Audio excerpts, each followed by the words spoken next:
Well, the banner is okay. We're here. Mike, why don't you introduce the show? Sorry. We missed the live music, but that's all good, guys. Welcome back to another episode of Comic Book Weekly. We took a week off last week, and we're back. So welcome, everybody. We got a good show for you this week because we got basically almost 2 weeks worth of news to talk about, and we got some great comic books that came out this past week as well. So, yeah, we got a lot of great stuff. So, again, sorry for the last minute notice, but I had some issues last week, basically, personal issues that I had to take last week off. And then Kat and Brant were like, let's do it. Let's take the week off because it was also Brant's birthday. So it was. Yeah. I hope you had a good one, Brant. Yeah, a relaxing one. So that's always good these days. I had on this past weekend, or the weekend before, obviously, my sister-in-law made a pineapple upside down cake for me, which is one of my favorites. So yeah. Did you get anything for pineapple? What? I said not pineapple. Yeah. Oh, I love pineapple. Not much. We did it really low key, so I got some I don't know, some pajamas and some fancy popcorn kind of thing. It was very low key. I know what you did get. You got a new vehicle, so that counts. That is true. Yes. We ours had it. It had been broken down since Christmas, and we had poured so much money into it. So yeah, we are finally in a nicer car that is altogether low mileage. So we're really happy with that. So. Congratulations. Thank you. And Kat, what's going on with you? It's been up for the past couple of weeks. Too much, man. We'll talk about the Kickstarter going, but I'm going to Chicago. I went to New Orleans a couple weeks ago. I don't know how to stay in New York. So in New Orleans, at least, was like a fun trip. It was to visit a friend, but Chicago is a work trip. So that'll be fun, but preparing for a weekend of work is always fun. Yeah, for me, and I mean, not much has been going on, just busy teaching tennis and obviously trying to get some comics organized. I got like long boxes on the floor here, trying to put away some old comic books this week. And actually I'll be going to MegaCon. Nice. That's this weekend. I think we're going Sunday. I think I'm actually going with the entire family this time, which is a surprise. Nice. So if you guys are going to MegaCon, I'll be there. I don't know where, I don't know what time, but if you run into me, feel free to say hi. I'll be there. And maybe if whoever has booths and I recognize you, I'm going to say hi to you. So here's the question. Cool. Will you be wearing the bucket hat? Probably won't be wearing the bucket hat. Yeah. I'll probably wear the traditional, not this one, but the other Spider Slayer hat with the spider on it. Yeah, that would be the one. I mean, this bucket hat is an inside hat only. I can't see myself wearing that outside. I don't blame you. But I mean, maybe if you're, if it's a really sunny day and you just need the need the shade. I feel like I almost spent too much money for this hat to get it ruined by the sun. I mean, the hat was like $30, man, but it's it is nice though. It's got all that comic book print and all that stuff. So, it's all good. And they're coming back. Yeah, they do. I see people wear them all the time. The 90s are here to stay. We do have some comments here. First, Tevye said, by the way, Kat, I did back your comic. Thank you so much, Tevye. I did see your name. Thank you. Tevye followed me on Twitter today or yesterday. Yeah. That was cool too. Thanks, Tevye. Tevye sharing all the love. Yeah. Follow Tevye back and everyone in the comments, go follow Tevye. Yes. We also have Cosmic Toby saying, what's the big announcement? And then Tizzy also saying, big announcement. What is it? We are going to announce that after we talk about the comics. So we will talk about the big announcements. So stay tuned. We've been working on it for a little while and we're excited about it. Absolutely. All right. So thanks everyone that's joining on the show. And let's get started with these comic books this week. So we're going to kick it off with Superman issue 2. There you go. Yeah, Superman issue 2. This week we wound up getting the continuation of the story with Parasite, right? That's what's in this one. And the Moonlight character, not Moonlight, but Moonlight. Yeah. I thought it was pretty funny how she was like in front of a moon, just like Moon Knight would be in the comic book. But overall, I thought the comic was pretty cool. I love kind of the desperation that Superman was going through with all the Parasite clones and stuff like that. But yeah, it was a pretty good book. I'm definitely entertained by it. I definitely like it. And my question was answered about Mercy Graves, about her still having her powers from the Lazarus volcano thing. So I think the book has a lot of potential. I did like issue 1 a little bit more because obviously it's an issue 1, but I still like this. I love the art. I thought it was a fun issue, and I like that they did something different with Parasite because it's always the big monster fighting Superman, and that's kind of it. So it was cool that we got to see like a different angle. It's almost what makes World's Finest really great, which is it feels almost classic. It feels Silver Age, but there's a modern twist to it. And I think that's what's been really successful about this run thus far. And it feels memorable already, even though we're only in 2 issues in. It feels like we're going to remember this run, and they're doing something purposeful with it. Yeah. I mean, I agree. Issue 1, I think was a little bit stronger, but I did really enjoy this issue as well. Just this whole dynamic with Lex, talking to him and him zoning in on that voice and everything just adds another element to this that we haven't. I mean, maybe that's been done before, but it's just a cool little thing that it's like, and he's starting to slowly come to the point where he's like, Lex is kind of right, and I probably need to, enlist his help. And I think that's where we're headed. And I like that he's like resisting it and all that stuff. And then I also liked including the whole super family in this whole plot with the multiplying parasites and all that stuff. So again, just a different kind of story. Like you said, Kat, gorgeous art. I think it is a solid run so far. Yeah. I agree. I think the Lex thing is probably what makes it the most interesting. Yeah. It's just like, oh, that's something we've never seen before. Like, why haven't we seen that before? And it was that quote that was from the first issue. It's like, oh, it's a shame I always give everyone a second chance except Lex Luthor. So yeah, that's pretty cool. Cool deal. All right. So that's Superman. Looking forward to more there. All right. So let's move on. And we are going to be talking about the return of Vanish. This is issue 5. I thought this comic was done brilliantly. Just, you can honestly feel probably this story is like Donny Cates' real life right now. Him struggling through possibly drugs, addiction, alcohol, all kinds of stuff like that. And you don't know, or Oliver doesn't know, like what was real and what was reality, and what was fake, and you as the reader don't know if this whole thing that we've been reading has been fake. You know what I'm saying? You don't want to see that. I'm sorry, the comment. I didn't mean to interrupt you, Mike. Like, you don't want to see that. Is the big announcement that you all starting a Comic Book Weekly OnlyFans? Not yet, guys. We don't desperately need money just yet. But you never know. Next year, stick around. You never know. We're going back to Vanish. I'm so sorry. Yeah. No, but that was definitely a funny comment. Thank you, James. It's so interesting because I love the art. I get the feel of this book, but I get it's also not for me. Like, I've given it 5 issues now, and I'm just like, I like it, but I don't love it, and there's nothing that makes me feel attached to it. I mean, because obviously we haven't had issue 4 since a while. I really liked issue 1. I feel like no issue feels the same. I don't really know what this book is. Every issue just feels like another series. I mean, I really like the book. I do think that 2-month gap or whatever it was hurt it a little bit because I couldn't remember what happened in the last issue and I had to go look. So I hate it when that happens. Yeah. Between arcs, sure. But like in the middle of an arc, it just throws everything off. And that kind of took me out of it a little bit.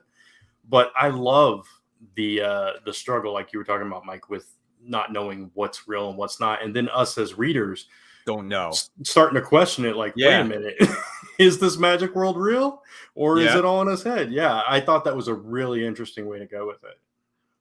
Yeah, definitely. I can't wait for more. And honestly, Ryan Stegman's artwork is so gorgeous in this comic book. It's so great good. art. It's probably one of his best that I think.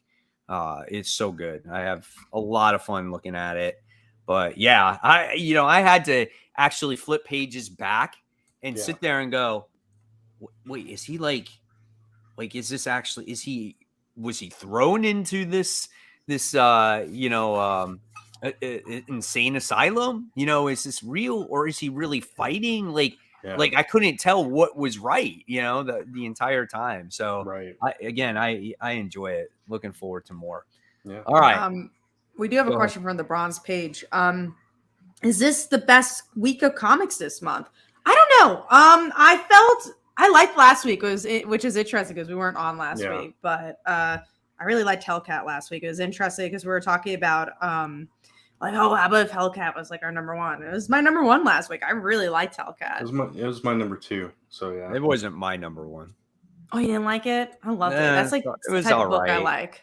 It was okay. I don't think it was the best freaking comic in the world. I mean, no, I don't think we've had that this year yet. For me, it wasn't number one. I don't remember what would be my number one, to tell you the truth. I don't know, but I have my whole stack of comics still here. Maybe one of the Goblin books. Maybe, I don't know. Yeah.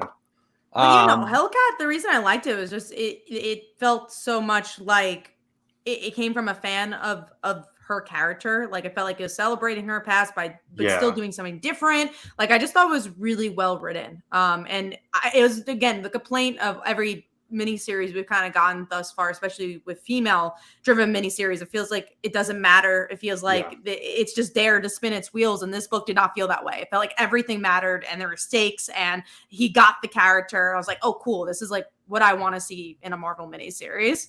Yeah, and I really like that character, and I don't think they do enough with her. So I'm a sucker for a good murder mystery, and they kick that off, and then you throw in the 90s love with Sleepwalker, and that got me too. So it was like boom, boom, boom, boom for me, and it just it hit all the buttons for me. So I agree. The twist of the murder mystery was super interesting because it was her.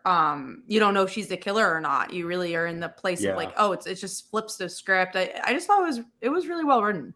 Yeah.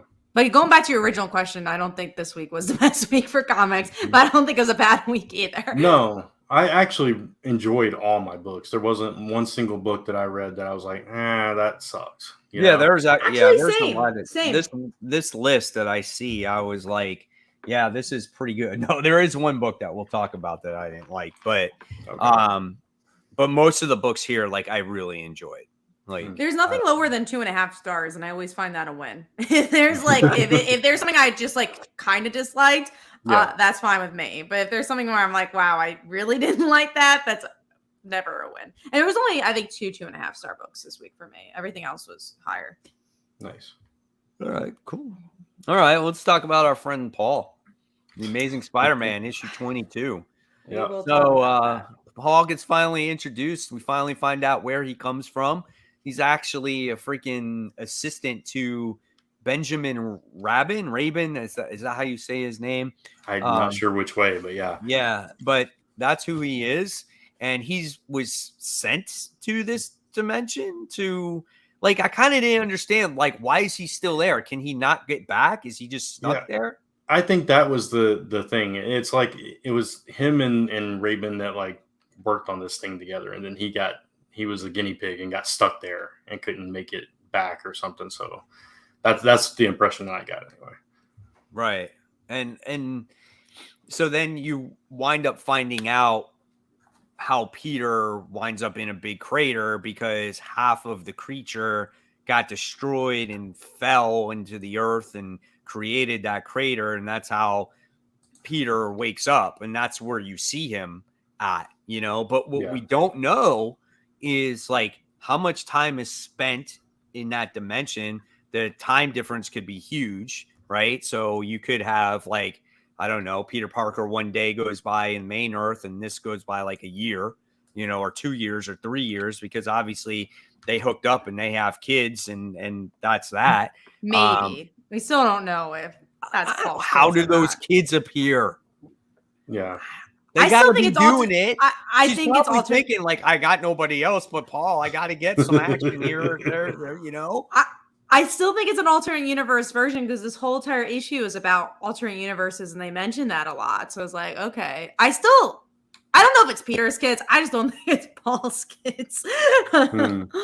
Or maybe it's Paul's kids and it's not Mary Jane's kids. Who knows? That redheaded girl looks a I know. like her. He has a type. That's actually what we learned. It's just Paul's kids, but whoever he did end up with is just Mary Jane. Look like Mary Jane's sister, maybe long lost sister. That's the big twist. But I thought this issue was fine. I liked the last issue more, and I hope it's not every issue I get more and more bored. But I just thought this was an exposition dump, and not in an interesting way. It's just like, let me tell you about this. I'm like, okay, I guess. Me, I'm Paul. I'm smart. I'm a scientist. And this thing is all connected by the Spider-Verse and the totems and all that other shit. And I hate that. Like, why do we need another story that has to deal with like totems and like and the web of life and all that stuff? Like, why can't we do a story without that stuff in it? Like, I hated that explanation. I'm like, this sucks. But I mean, I agree. I thought that the issue wasn't a bad issue, right? I just don't like that we're having a story that has to deal with, you know, a different dimension or talking about Edge of Spider-Verse stuff. This wasn't that interesting. It's just like, oh, we're waiting for this. There's parts of me that feels like. What do you think about Mary Jane shoving him through that portal? Yeah, see, now it's like, well, then why is she mad at him? If she's the one that made him leave. Or he forgot. Yeah, I guess. Or, you know, she assumes he forgot, but we got the impression that time works differently in this place. So, I don't know. It's going to be interesting to see, you know, what exactly she's mad at him for. But, yeah, I don't know. I thought it was fine. It was better than what we had been getting before this arc. Sure. I will say that. Yeah. So there's just so many questions, right? Yeah. I mean, at the end of the day, it's just like, you know, he was the one insistent on sending Mary Jane to get the Fantastic Four to help out, right? And then, you know, they insisted, no, Peter, you go, because without Spider-Man, everything is going to fall apart anyway. So, yeah, I mean, it totally makes sense. I don't know, man. Hopefully this stuff comes together in the next couple issues, right? Yeah. We can only hope, but yeah, this is not comforting me as much. I mean, I thought the first issue was a lot better. Yeah, I agree. I want to know in the comments below, what'd you guys think of Paul? Because he finally said something of relevance. Let me know in the comments below. Let us know in the comments below. Do you think Paul and Mary Jane are doing it? I think they are. Well, I think they are. I hope they are, but I don't know if it's her kids. Maybe they thought they were the last people on Earth. They had no choice, right? And they're like, let's repopulate. You're really making it sad for Paul. It's like, oh, I guess just because you're the only person on Earth. Let's repopulate the Earth, right? And so we're gonna have kids, and then bad stuff's gonna happen. Whatever. I think it was more probably like they're stuck there together for so long, and they connect on a certain level, and she's lonely, and yada stuff happens. I miss Peter. Sure you do, Mary. Exactly. And Paul looks a little like Peter, a little bit. Like they look a little alike. So yeah, everybody in this book looks like. That's true too. It could just be an art thing. I'm sorry. It's hard to tell what's going to happen next with Spider-Man because this book loves to spin its wheels. So it's easy to predict. The thing is, the thing you're going to predict is probably what's going to happen. So think about the thing that has the least twist, and that's probably it. That's the answer. Because look at Kindred. We're like, it can't be Harry. That's the most obvious thing, and then ends up being Harry. Yeah. Somebody wants to know what his last name is. Peterson. Paul. Paul's just another clone of Peter, and he just has a beard. There you go. There we go. That's it. It's over. Hope you guys liked it. Will Amazing Spider-Man 26 kill off Mary Jane? I don't know. Got to check out our previous video. The only thing I could say is she'll die, but there's definitely always another alternate version of the characters That's what we're getting these days. Everybody has an alternate version. Everybody has a different universe. So even though somebody might die, it never feels like anything is really at stake, right? I think if they do that, if they go the obvious, predictable way of Mary Jane being this big thing and she dies, it's going to be the other version of Mary Jane, and we won't know that because it'll be a cliffhanger. And we'll have to wait till the next issue to find out, oh, it's not our Mary Jane, it's that Mary Jane. You think they won't even last like one issue. She'll like die in the beginning of the book, and then at the end of the book, she's like, just kidding, I'm still alive, guys. Because they're so afraid to do that stuff these days. Mm. You know? Yeah. So I don't know. We'll see. I'm looking forward to the next issue. Good or bad, I always love talking about Spider-Man. That's the fun thing about it, right? Especially when it's bad. Yeah. All right, guys. So let's dive into the number 5 book of the week, and I'm going to kick that one off with Brant. I am going to go with Inferno Girl Red 3, issue 3, the last one. I honestly thought this was the best issue of the series. Because you learn in this one who the actual previous Inferno Girl Red is, how her family is connected to the original and all that. And there's some character stuff with her and her roommate and other friends. And you start to see her support network kind of build in this issue that kind of, plants the seeds for the future volumes of it. And I really enjoyed that part. And of course, you had big action and beautiful art throughout it. So I feel like this book for me would be better if it wasn't so long. I feel like their act structure, right? The act structure obviously plays like a movie. It plays like a graphic novel. There's 3 acts. And I feel like if it played better on its cliffhangers, like there's just a pacing issue about this book. There's a lot of potential. Like I like the friends, I like the origins, I like the art, but it's just like something about it doesn't make me want to sink my teeth fully into it. And I think it's the pacing of the book. Yeah. I think it would have served better, like you said, from break this into 6 and do cliffhangers at the end. I think that would have probably been a stronger way to tell it. But but it was originally a graphic novel, and again, you could just kind of tell from it. I wish they reverse engineered it, but they probably didn't know that. They thought they were just doing a Kickstarter, and maybe they had the opportunity to make it a floppy, and they're like, actually, let's make double the money, But I always like the opposite, when you do a floppy first and then, collect it and trade and let it be a graphic novel. I feel like then in both worlds, it plays a little bit better. Yeah, because you have those chapter breaks naturally built in. If you write it straight as a graphic novel, you might not always have that. So. And as Mike Manhattan said, it was a graphic novel. I know it was a Kickstarter graphic novel. It's, again, I think it just wasn't originally their plan to do this. And which comic is it? Is Inferno Girl Red? It's part of the Massiveverse. Right. I still didn't read 2, so I did get 3. So now I can read 2 and 3 together. Gotcha. I think that'll be a better read. Yeah, definitely probably will. But real quick before we continue, just want to appreciate everybody that is joining this show tonight. Definitely some great comments here. Definitely reading the comments. We're showing you on the screen what people are saying. We'll try to get to some of the comments, obviously, the best that we can. We just got a big show. So, all right. So let's continue with Kat. What was yours? Your number 5? Mine was Power Rangers issue 106.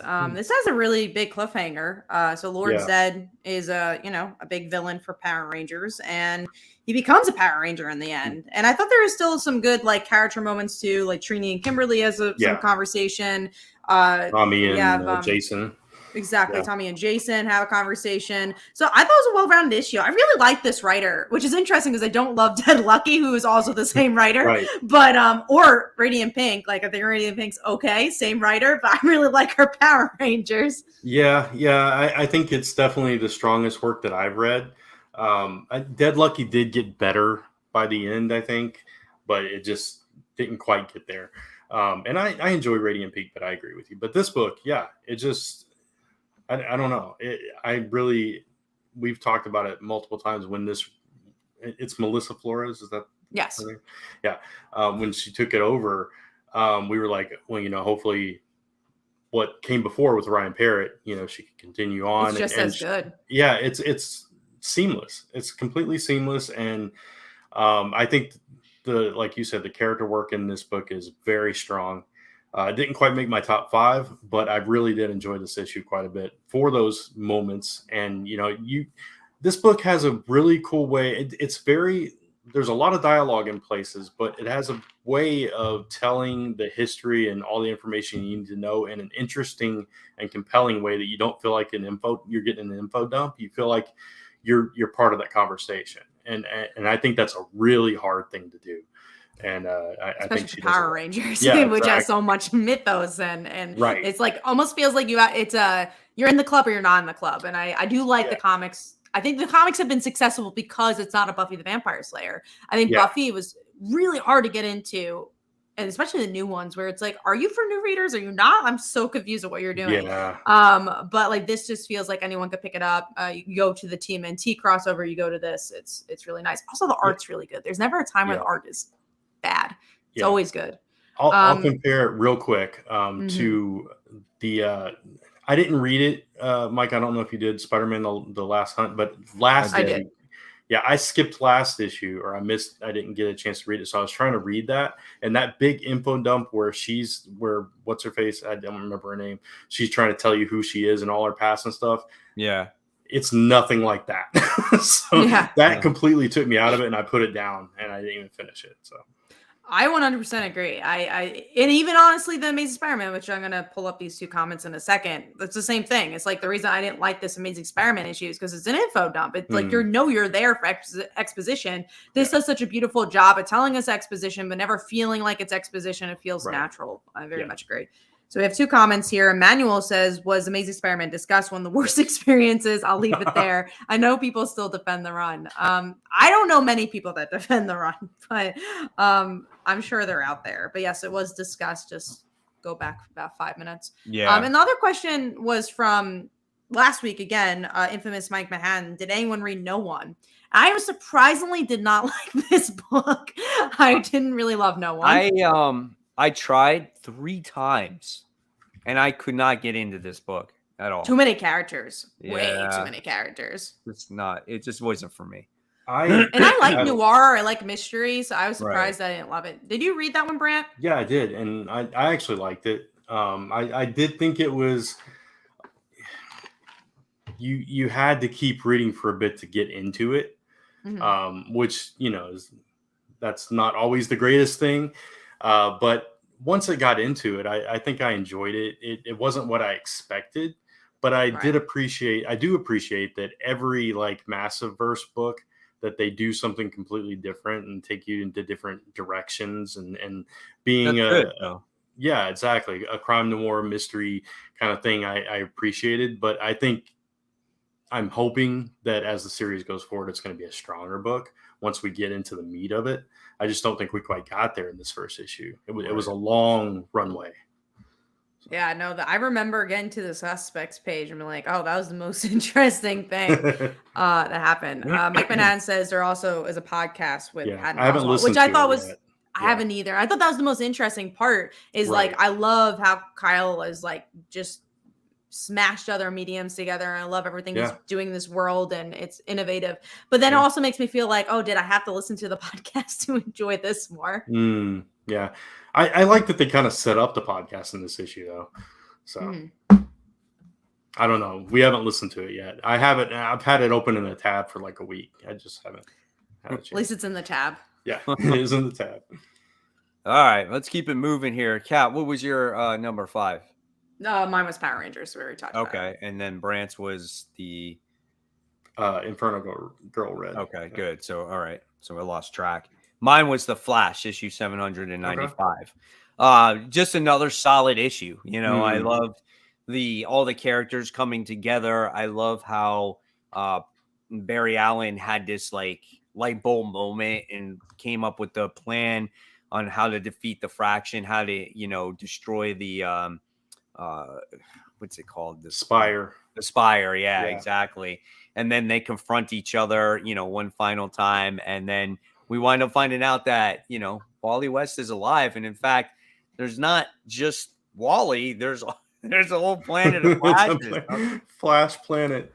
Love it. Oh man, That was such a cool cliffhanger, and that the beetle character, the gold beetle. Yeah, the gold beetle. So that's where showed up. So that's how that whole thing tied in that special. Right. So that was quite good there. So I really enjoyed that. Yeah. I love Liberty Bell, so I thought that was really cool. I like how it opened with her and putting on, talking about her mom and the history of the Liberty Bell and all that stuff. So yeah. So that's her. I don't know anything really about Jessie Quick, but that's her mom is I didn't know that either, actually. But yeah. Okay. So she has super strength. So a little history on Jessie Quick is like, obviously the way she has her powers through the math equation instead of just like regular Speed Force. So she gets that from her dad. That was her original thing. And then like Liberty Bell, like when her dad died, she started like connecting to her mom more. And then she died. She then like had the power of super strength and super speed. So she does have both those powers. Yeah. But I don't think it's always like she has to tap into both of them. So I don't think she always has them both at the same time. So gotcha. All right, cool. So that was that. First appearance of Flash Planet. I don't think it's been maybe, probably. I don't know if that's going to be any significance though, to tell you the truth. Maybe those different Flash characters, maybe. Yeah. So we also have another question from Tevia. Did you guys watch John Wick Chapter 4? Well, for once I can answer this question and say and I fell asleep. So that tells you. I saw it last night and I fell asleep. I've not seen a single John Wick movie, believe it or not. Me either, until last night. And I probably shouldn't go into John Wick 4 without watching John Wick 1 through 3. But we have the AMC stubs and we're just looking for a movie to see. And we're like, oh, this got good reviews. And it's just an action movie. I'll just say that. Yeah. It's just a pure action movie. That's all they are. That's why I haven't watched them yet. So I don't think when I watched it, I wasn't thinking this is some brand needs to watch. The parts I saw. Wick, baby. All right. So here we go. We're going to talk about Batman, Superman, World's Finest, issue 13. Let me tell you guys, I love this book. This is probably one of my favorite books. I mean, I didn't know anything about Metamorpho. Nothing. I mean, I know the character existed, but I never really knew his origin story and how tragic it was. And the way that, Mark Waid wrote the character, I was like, wow, this is great. And not only did he write Metamorpho really well, but he wrote Jimmy Olsen fantastic. Oh, and I love that cliffhanger was really cool. Man, I loved how he was being that reporter and go-getter and trying to figure out this murder mystery. And just overall, it was a phenomenal read. I love this book. And just who the prime suspect is, I did not see that coming at the end. We all thought, the suspect is Metamorpho, but to think that, spoiler, that the suspect is Bruce, I was like, wow, that's kind of crazy. The Metamorpho stuff didn't interest me as much because, again, it kind of felt like an exposition dump, but I did love the Jimmy stuff and the art's good. And obviously we got the return of Dan Mora. So, I mean, it's a great book. It's not my favorite arc, but I think it's a very interesting arc thus far. I've never loved the Metamorpho character, and I did know some of his history, but I did like the way that it was retold here, and I like the visual, especially of how it happened to him and his transformation, and how he couldn't hold himself together, and it was true love, and she's the one that brought him back. I would thought that was very touching. Yeah, and I've seen how he's drawn all these years, but I never the way it was drawn in this book. You could tell that it was like muscle and sinew and all that stuff on that right side, and you don't always get that. It just looks like something, I don't know what it looks like. It just looks like he's a regular human and he's colored on one side. Right, exactly. You don't feel like he can change or whatever the case may be. Yeah. So okay, cool. All right, let's talk about Doctor Strange issue 1. Listen, this is coming off the heels of Clea, which was the Strange comic, and now we get Doctor Strange back, and he's trying to catch up with the Marvel characters. He opens up a small business, kind of like Scarlet Witch did, where he's like the doctor and he's trying to, I guess he's like people are coming for him for therapy and stuff like that. And then that also becomes a murder mystery because the person that actually killed Doctor Strange wind up getting murdered in this one, and everyone thinks that it's Clea because he deserved punishment. And Doctor Strange was like, no, let him go through a trial just like anybody else. And so he winds up dead. And you're trying to figure out, okay, well, who killed this guy, right? So for me, I was like, it took a while to get going. I'm not a real fan of the artwork, but sometimes Jed MacKay's stuff does take a little while to get going. And so I'm going to put my trust in Jed MacKay since I'm such a fan of his writing. And I'm curious to see what the overall picture is of this story. Yeah, same. I didn't really care about the antagonist here. And even though I like a murder mystery, if you don't care about who's dying or who the suspects are and stuff. And I kind of figured, well, it's probably not Clea because that would be way too obvious. Yeah, exactly. Yeah. But, it comes to the mystery part. But I thought it was a solid issue.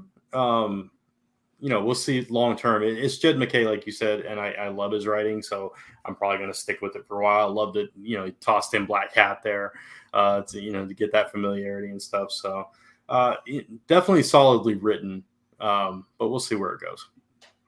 I like that comment. Hey, that's okay. I think I gave it like a C. Like I was average. Yeah. So. Because I remember back in the day when Jed MacKay first started writing Black Cat, I wasn't a fan of it. Right. It was like it took a couple issues for me to start to get into it. Right. Yeah. All right. So let's move forward now. Okay. We talked about Mighty Morphin. So we'll dive into number 4. So Kat, what was your number 4? Mine was Superman. We already talked about it. What do you got, Brent? Batman, Superman, World's Finest. No, okay, that works. What was mine? Oh, Superman. So mine was number 4. So all Superman related. Yeah. Cool thing. It's funny when you write halfway decent Superman, we actually read Superman again, right? Yeah. We just need the one Superman book. I don't know if you guys are enjoying action, but just need the one Superman book. And that was honestly the trick since the Bendis days is that they were too attached to each other. It's like nice to like have a little diversity in the Superman books. Right. All right. So we talked about The Flash. So let's talk about, which I thought was a really good book, Punisher issue 10. I love this book so much. Like Maria is such a good character. I really, really like her a lot. She makes this book. I don't even think it's a Punisher book at this point. I think this was like he doesn't talk that much. Yeah, and I definitely think this was a Maria-centric issue, obviously, because she finds out the truth finally of what's going on. She finds her dead kid. She finds all the graves, and she's like, "What the heck is happening here?" Right? And we get to see her, realize like over the years what Frank Castle has been dealing with, like how he has to see people punished and, what actually turns him on and things like that. It was a very interesting story. I never thought they would go so much in depth with the dead wife, but they've done a phenomenal job with it. Yeah. Such a well-written book. Go on. No, go ahead, Kat. No, I was just saying it's almost an indie book, which I really, really like about it. And it's like, I'm not usually a fan of like retcons and stuff like that, but it just so much works with Frank Castle and kind of weaving that violent nature of his that we always like assumed, okay, it's the death of his family that brought that on, but seeding that deeper into his whole psyche from childhood and keeping on, sprinkling that in throughout these issues and in this issue in particular, where his wife's in the bar and watches him, get violent and enjoy it and all this stuff. And I just really appreciate that. And I think it's made this character so much more interesting to me. And but I really like her and that discovery, like you guys said, on with the graves and everything. And I love that, like, he finally decides, he's hit his limit. He's not going to kill a kid. Yeah. And he's like, tell her I'm done. And now she's made this discovery and it's going to blow everything up. So yeah. I love that. What do you think about the part where he would actually go to executions and make sure that the people were punished, that he would watch it and he enjoyed it, and he would sleep silently at night knowing that those people were no longer on the streets anymore? Yeah. That's some deep stuff. Yeah, absolutely. I mean, I'm sorry. Like, honestly, people wrote this series off right from the start because they saw that Frank Castle had a different logo on his chest and he did not have a gun. I mean, it is a really good book. Like, I get that they maybe changed some stuff here and there. I mean, you said it, Brant, right? They said that, I just think they added story threads to the character. Yeah. Right? They just made his character richer, I think, and made it make more sense instead of, just a switch flipped and he just became killer. Mm-hmm. This makes much more sense psychologically. So, right. Instead of instead of just one instance that set him off. Yeah. Did you see Bear F said that it's ending with issue 12? If that's true, I'm like, man, Marvel, stop ending these series. Well, I could see that because you can tell that the book is starting to come to a climax with her discovering everything, and then we get to see now it's the Avengers starting to get involved, right? Is it them? It's at least a group of heroes. Captain America's there, Wolverine, etc. Seeing him kill everybody, they obviously feel that he's a threat. So that's going to be interesting too. The other question I think was from Tizzy, who asked if it was new reader friendly. Issue 1 is, like, if you read it from the beginning, it is. Yeah. But I wouldn't just jump into a random issue, especially if it's only 12 issues. Like, just wait until it gets into trade. It's worth the journey. Yeah, I have not read that much Punisher in my time. So I don't really have anything to compare it to. So that's why I'm so high on it. But I just know, listen, we can tell when there is a good story being written here. And this is a good story. It really is. So I feel that, yes, you need to jump on the first issue to fully appreciate this book. But if you do jump on that first issue, if you know nothing about Punisher, you're going to get caught up real fast. So, absolutely. All right, so let's see. Let's talk about The Neighbors, issue 1. All three of us read this. I didn't think maybe Brant would read this because this is kind of more on a horror side type of thing. This book had so much potential and it missed the mark on so many levels, right? When I hear about the neighborhood, I feel like, these people could move into this neighborhood, and you see them move in, and then all of a sudden they got, a creepy neighbor on the left and they got a creepy neighbor on the right, or you see instances of things going on in the neighborhood. And then instead you get introduced to, was it Casey? I think her name was. And it's just like, I don't know. I just felt like you didn't get introduced to the world really well. You didn't get introduced to the main characters really well.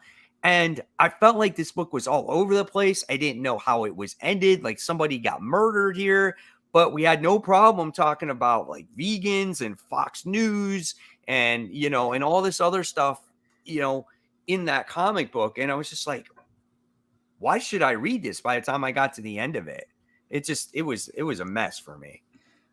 I did think it had potential, like you said. I thought the characters could be interesting. I thought, representation could be interesting. I liked seeing a trans character, and I thought, like, some of the commentary about that was interesting. But yeah, the story almost felt like a first draft, or almost felt like a sequel book, where I was like, did I miss a whole other, like, series leading up to this? Yeah. I can't put my finger on it, but it's like both of you are saying. There's just something that wasn't there. There's a miss. It's something that, like Kat said, it was like, it felt like it was a first draft, and they had this idea, right? But then they couldn't execute it on the book, on the paper properly. Yeah. And then it was like, it looked like no one looked just over it. They just like, well, here's the book, let's put it out there, and the idea and the concept sounds good, right? Yeah. And as a reader, you're thinking, oh, what's this neighborhood going to be like? What's these people going to be like when they move into this neighborhood? And it's about a murder happened, but then at the end of the issue, the person is alive. And then she's like, don't call me daddy and shit like that. I'm like, what's going on in this comic? I mean, there was a line about something being underneath us, and I feel like they're like taking people and like it's almost like a Stepford Wives kind of thing. You know, they're reprogramming. Which we saw in the end. Yeah, she exactly. Was, like, different. Right. So, like, yeah, I think I agree. There was potential and stuff like that, but there just wasn't enough for me. Yeah, I think, sadly. No.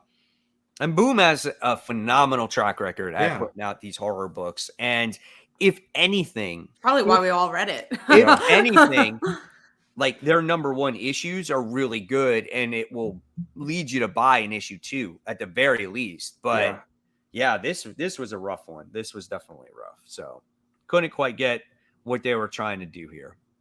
All right, let's move on to number 3. Brant.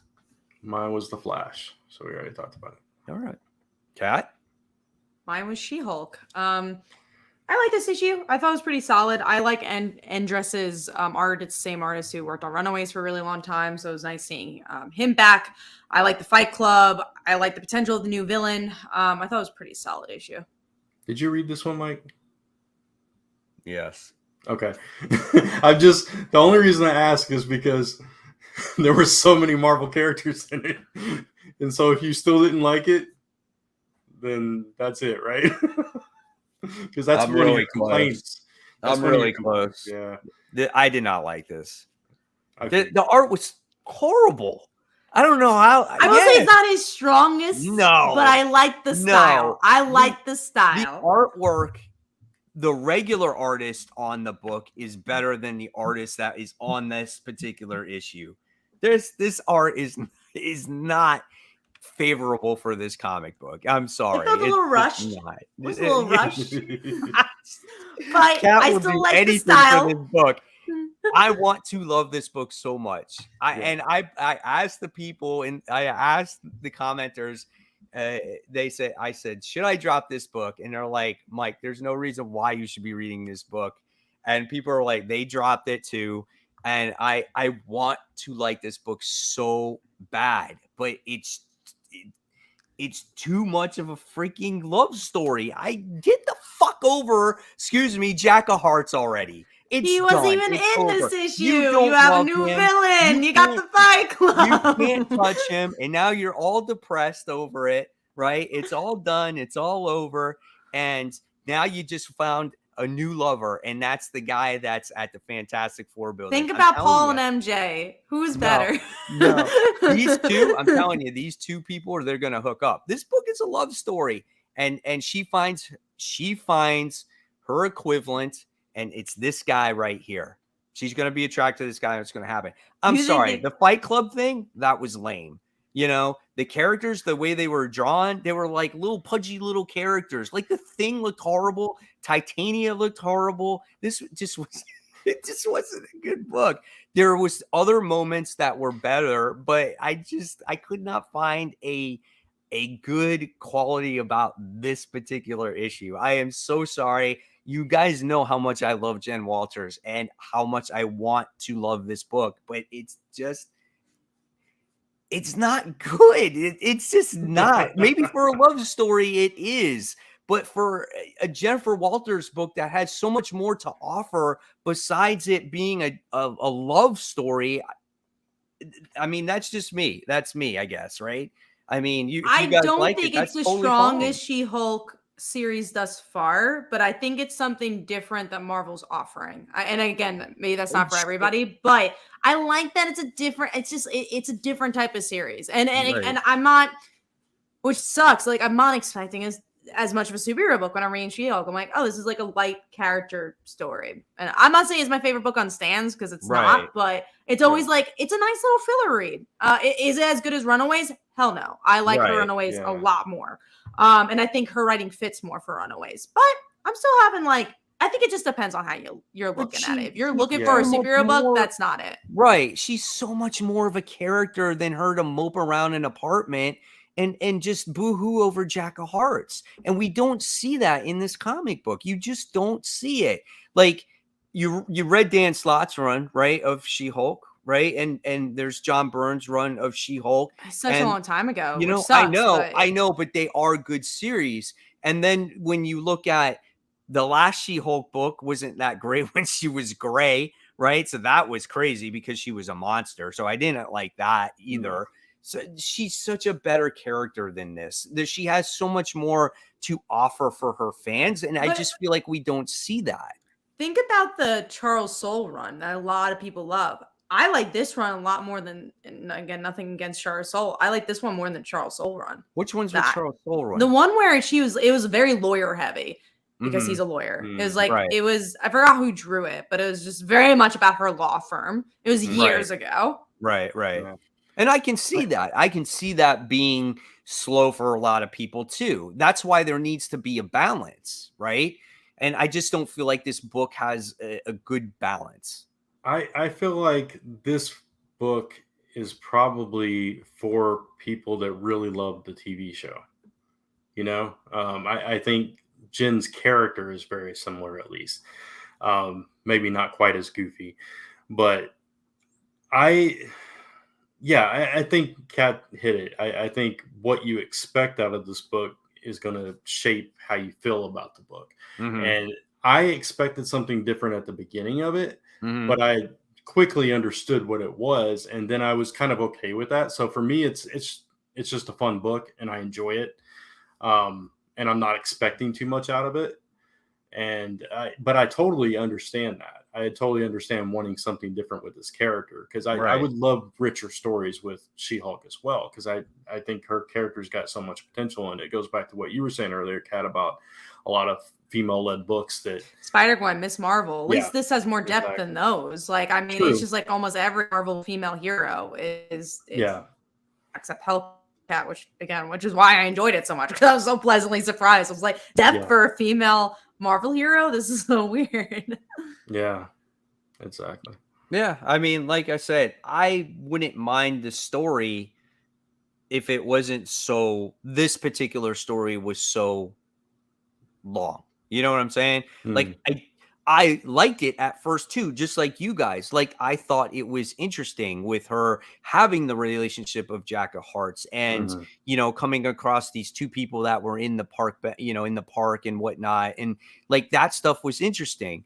And so I feel like personally, like, it should have ended at that point when maybe he was depowered or when he got his powers back and he took off or whatnot. And maybe we see him come back like issues and issues later. And then she's dealing with something else now, you know, but now he's still in the picture. And now my prediction is it's going to be a love triangle. That might be my prediction there. I could be wrong. You know, I could be completely off, but I'm curious. I am curious though, like who this guy is. And if he's going to hang around. Now, I can tell you that. I'm definitely intrigued by that. It's introducing a new arc, too. So we'll see what happens. So we'll see. All right. Let's see. So let's see. Steve likes it. He says She-Hulk is building a cohesive universe and stable of characters. I just find it refreshing. Like I said, if you like it, awesome. That's great, man. That's what's great about the hobby, right? Yeah. I just like having fun having these types of conversations at times, you know, because we all see things different. And sometimes we want different things out of characters. Right. Like I said, I haven't seen this character. Well, we haven't seen this character in a long time. And, you know, the great thing is like Brant and Kat really like the writer. They know what to expect almost from this writer. Right. They know how she writes books. So, and I didn't read Runaways, so I really don't know too much on what to expect, right? So, gotcha. All right, let's move on. That was a great talk. I had fun with that one. Let's move on to our number 2. Kat, what was your number 2? Mine was Flash. We already talked about it. Okay. What about you, Brent? Mine was Torrent, issue number 2. I didn't pick that one up. Okay. I picked up issue 1. I didn't pick up issue 2. I read them back to back because I think like the last show we did, somebody was talking about it in the comments, and I heard some talk about it. I was like, well, this one dropped off my radar, so I've totally missed it somehow. But I went back and read it, and I think it's a really interesting story. Like in issue 1, her husband gets killed, and she's and like her would-be sidekick gets hurt, and he's like the one responsible for it and all this stuff. And I thought that was a really interesting way to go with the superhero. So in this issue, she tries to enlist the help of the world's greatest superhero, and he's like, nah, I can't really do that. And so she's taking matters in her own hands. And then by the end, the cliffhanger is like she reveals herself to the police, and she like reveals her secret identity and stuff. And I think that's going to make it really interesting going forward in this book. So whoever in the comments a couple weeks ago was talking about this, thank you, because you put it on my radar, and I actually really enjoyed it. So we'll see where it goes though. All right. I don't think I did my number 3. So in case I didn't, my number 3 was actually World's Finest. I don't think you did either. No, I don't remember that. I'm so caught up in She-Hulk, and then my number 2 was actually Vanish, issue 5. Gotcha. So that was all right. So all right, Brant, you ready? Ready to talk about some plush? Yeah, let's I think no, you're in did we talk about Nightwing? No, we didn't. Oh, did I skip that one? Nightwing. Yeah. Okay, yeah, let's talk about Nightwing. Nightwing. What do you think? Smiling man. Don't like the arc that much. I don't know, man. It's just like, I don't want to say it's almost Bendis style, where Bendis like kind of when he was at DC wrote anything he wanted. He didn't even care about the rules of storytelling. He's like, I'm gonna write this because I want to. I think Tom Taylor abides the rules of storytelling, but he definitely writes what he wants, and which I guess every writer should. But I don't feel like the story is necessary. Like it doesn't feel like it's building anywhere. You introduce the Titans, and it's a weird book, man. Yeah. I haven't been happy with this book in a while. It's definitely a weird book, and it's gone far away from what it was at the very beginning of this run. And it's gone far away from just 2 issues ago. Yeah, that's true. Yeah. It's not a Nightwing book anymore. This is a Titans adjacent book now. So and it's so weird, and it's like the Smiling Man character. I actually think the art's fine. I don't have a problem with the art. Yeah, the art's always good. But the Smiling Man, I just don't care. Mm-hmm. So yeah, why would you care? Right. And who cares about this little Olivia girl too that they're trying to capture? And then it just feels like now they're selling on her cute factor. I'm just like, I hate when like characters are just there to be cute, But now it seems like it's going to be a Raven comic because it's basically the underworld. Right. So what's the Titans book? Yeah, exactly. It's become time because he's writing the Titans book in the next couple of months. I know. But you know why? Because I feel like, and I hate saying this, I feel like Tom Taylor doesn't know what to do with Nightwing. So I feel like I need to make this a team book. And I feel like this has been the struggle from the very beginning. And that's why all these other characters had to be in it. Now, I don't have a problem with like Tim being in it or Babs being in it because you had that relationship aspect in it. Or you also don't see him other places as right. Yeah, and maybe characters making a cameo here and there, but I feel like this is the problem, and now it's become a Titans book, and this is what we're going to see going forward when it comes to Nightwing. I wonder if it's because obviously Tom Taylor's exclusive, so he's writing a lot of DC books, and also this was just such a bestseller. I'm sure he wants to write Nightwing and he likes Nightwing. I can't speculate on that, but I'm just curious if it's just like this is such a big seller and that's why he's on the book. Like maybe he had an ending and then he's like, no, actually I need to write more, and he's just kind of like bloating his time on the series. Mm-hmm. I don't know if you guys highlighted this before, but it says. Bear says, I think it's supposed to set up Taylor's upcoming Titans book, but yeah, it doesn't make sense for this book right now. Also, where's Heartless? I mean, that's true, right? Where did this character go? He's just disappeared, right? Yeah. So that's been our complaint for a while now, though. This book just bounces back and forth to everything, and nothing's connected, and then you're just thrown this. Oh, that's where that character is. Now he's here again for an issue, and now he's gone. And yeah, okay, exactly. Yeah. All right. Well, there's that. All right. Now you can talk about Plush. Now we can talk about Plush. Brant, I am shocked that you're still reading this book. But Really? yes. But you know what? I'm shocked I'm still reading this book because it's so weird. It's intriguing. Like you want to keep reading it to see how it's going to end.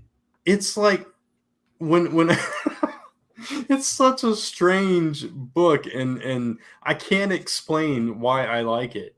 Yeah. But it's like I'm starting to care about these people that are basically cannibals and I don't know why. It makes no sense. The art is really good in the book. Yeah, the art is really good. It's good. It's bright. It's vibrant.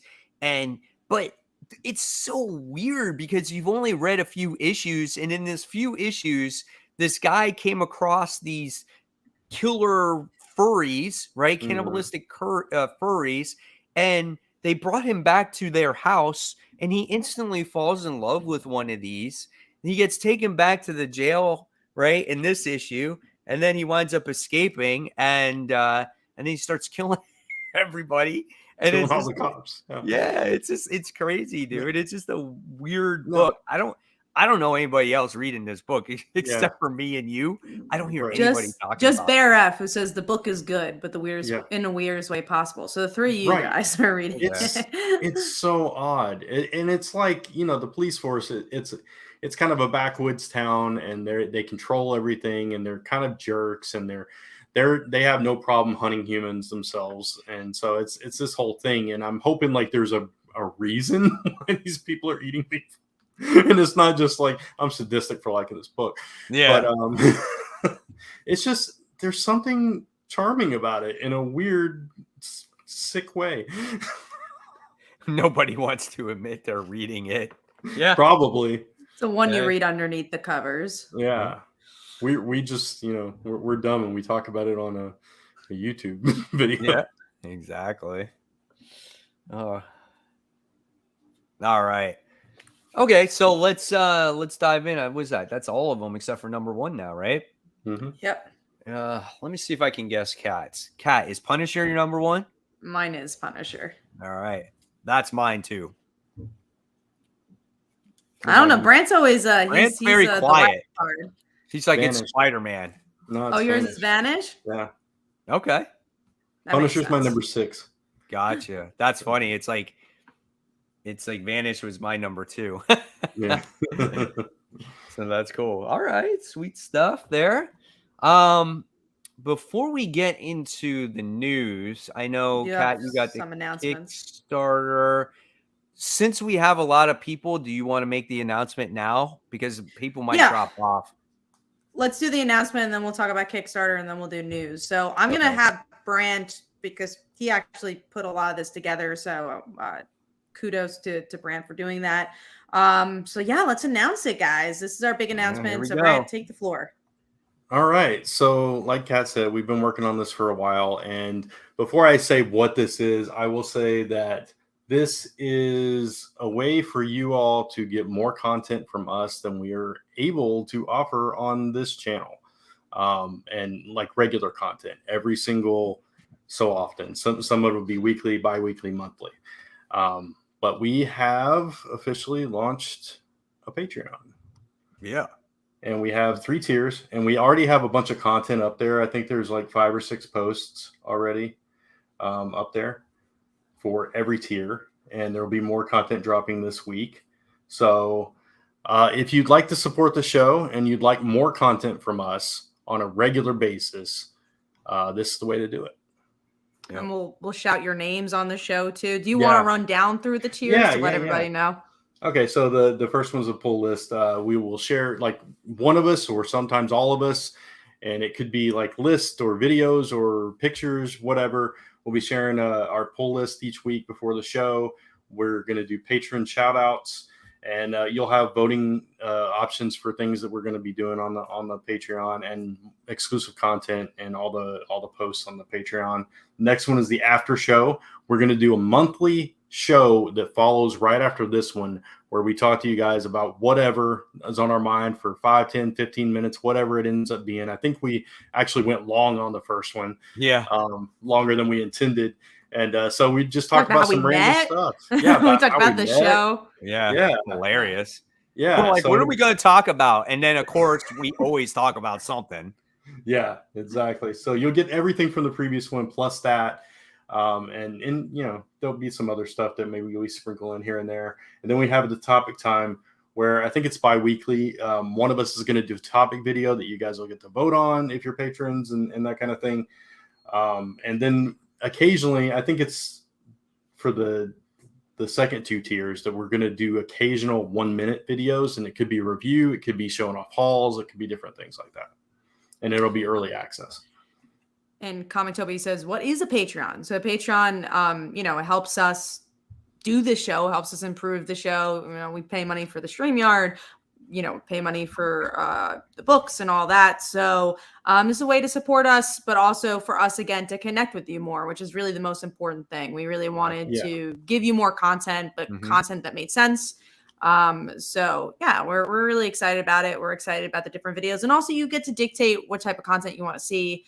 Right now, again, I know we have a couple of hauls on there, but I have a video just talking about like how I got started reviewing comics and like how I review my comics. So if you ever curious how we come with those grades, that's a great way to show it too. So hopefully you guys could go support, and it mean the world to us. We'll always plug it. So very excited. Yeah, absolutely. Tevian says, I thought StreamYard was free. So the more people you have and the better quality you want, it's not free, actually. Yeah, no. We pay for StreamYard.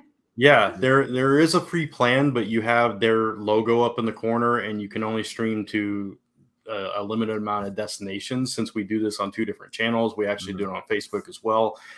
We have to pay for the next level up, which is not small. It's not a small amount.